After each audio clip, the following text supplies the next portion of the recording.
Hello friends, welcome back to the honey kitchen. ఈ వీడియోలో మనం మామిడికాయ పచ్చడి ఎలా చేయాలో చూద్దాం. ముందుగా ఒక మిక్సింగ్ బౌల్లోకి 2 కప్స్ చిన్నగా కట్ చేసుకున్న మామిడికాయ ముక్కలను, అలాగే 1 టీ స్పూన్ ఆవపొడి, 1 టీ స్పూన్ మెంతి పొడి, 1/2 టీ స్పూన్ జీలకర్ర పొడి, 1/4 టీ స్పూన్ పసుపు, 2 టేబుల్ స్పూన్ కారం పొడి, 1 టేబుల్ స్పూన్ సాల్ట్, 8 నుంచి 10 వెల్లుల్లి రెబ్బలు వేసి అన్నిటినీ బాగా మిక్స్ చేసుకోవాలి.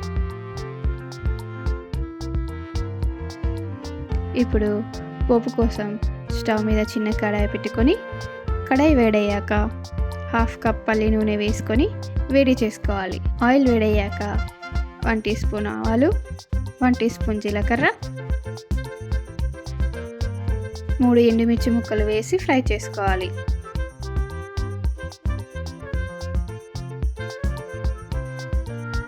అవి ఫ్రై అయ్యాక 1 టీ స్పూన్ కచ్చపక్కగా దంచుకున్న వెల్లుల్లి వేసి వెంటనే స్టవ్ ఆఫ్ చేసుకోవాలి.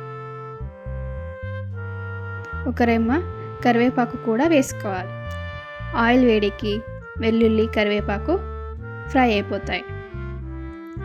పోపు మొత్తం చల్లారాక ముందుగా కలుపుకున్న మామిడికాయ ముక్కలలో పోపుని వేసి బాగా కలుపుకోవాలి.